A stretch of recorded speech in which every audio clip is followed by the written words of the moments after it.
दादी सरोज पांडे ने कहानी सुनाते हुए कहा कि एक चिड़िया थी जो रोजाना दाना चुगने के लिए अपने बच्चों को घोंसले में छोड़कर दूर जंगलों के पार बस्तियों में जाया करती थी। एक दिन किसी घूरे गोबर का ढेर पर उसने एक चने का दाना देखा, जिसे लेकर वह चक्की में दरने के लिए गई। दाल दरते दरते एक दाल खूंटे में फंसी रह गई। एक ही दाल बाहर निकली। चिड़िया ने उसे निकलने की बहुत कोशिश की, लेकिन वह सफल नहीं हो सकी।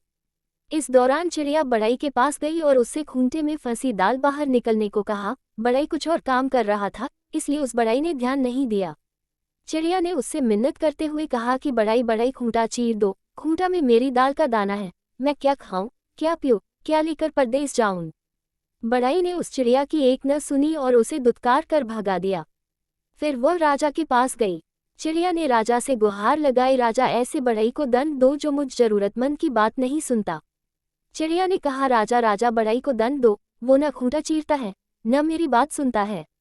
राजा के पास कहाँ इतनी फुर्सत थी कि नन्ही चिड़िया की बात सब काम छोड़कर सुनता। जब उसने भी विनती पर कोई ध्यान नहीं दिया तो वह रानी के पास गई और रानी से बोली, हे रानी, तुम अन्याय राजा का साथ छोड़ दो। रानी भला अपने राजा को क्यों छोड़ने लगी। रानी ने रोती बिलखती चिड़िया की एक न सुनी और उसकी बात मानने से इनकार कर दिया। फिर गौरैया उड़ी, सांप के बिल के पास जाकर रोने लगी। बिल से निकले सांप से अपनी विनती दोहराए। उससे अपनी राम कहानी सुनाकर विषैले सांप से कहा कि तुम जाकर उस रानी को दिनसो जो गरीब की गुहार नहीं सुनती है। जो रानी सब कुछ जानकर भी हमें राजा से न्याय नहीं दिला सकी और न ही राजा को छोड़ सकी, उसे तुम जाकर क्यों नहीं दंस लेते। सांप ने भी इसमें अपनी असमर्थता जताई।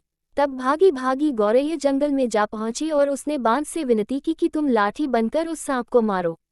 बांस की लाठी भी भला उस नन्ही गौरैया के लिए उस सांप से क्यों बैर मोल लेती है।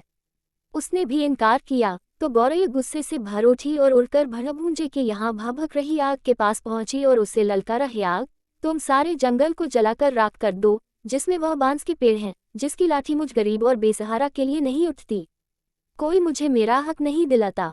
आग ने जब सारी बात विस्तार से जाननी चाही तो गौरैया ने अपनी राम कहानी उसके आगे भी सुना दी।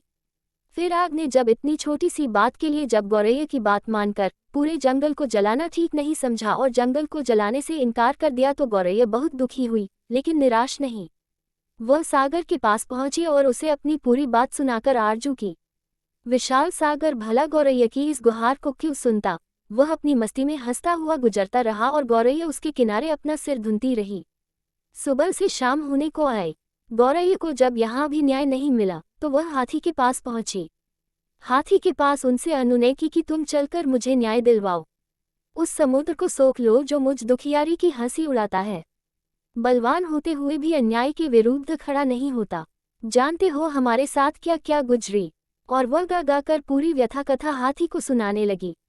हाथी भी गौरैया की बात सुनकर टस से मस नहीं हुआ। उसने भी उसका साथ नहीं दिया और उसकी बातों को हवा में उड़ाता हुआ अपने लंबे लंबे सूप जैसे कान हिलाते मस्ती में आगे निकल गया। तभी चिड़िया को चींटी मिली और चींटी ने चिड़िया की बात सुनी और कहा, मैं तुम्हें न्याय दिलाऊंगी। इसके बाद दादी ने आगे कहानी सुनाते हुए बताया कि चींटी हाथी के पास गई और कहा, तुम समंदर को सोख लो वरना मैं तुम्हारे कान में घुस जाऊंगी। अब समंदर ने कहा, नहीं नहीं रुको, मैं आग को बुझा देता हूँ, मुझे सोखो मत। इस बात से डरकर आग ने कहा, मैं पूरे जंगल को जला देता हूँ, मुझे बुझाना मत। डरकर जंगल में रहने वाले बांस ने कहा, मैं लाठी बनकर सांप को मरूंगा, मुझे जलाना मत। डरकर सांप ने कहा, मैं रानी को डस देता हूँ, मुझे मारना मत। डरकर रानी ने कहा, मुझे डसना मत, मैं राजा को छोड़ देती हूँ। घबराकर राजा ने कहा, मुझे छोड़ना मत, मैं बढ़ई को डांटता हूँ। डरकर बढ़ई फिर जाता है और खूंटा को चीर देता है, जिससे चिड़िया की दाल उसे मिल जाती है। कहानी से सीख। इस पूरी कहानी से यह सीख मिलती है कि हमें अपनी ताकत पर कभी घमंड नहीं करना चाहिए। अपनी ताकत के जोर पर दूसरों को परेशान करने की जगह उनकी मदद करनी चाहिए।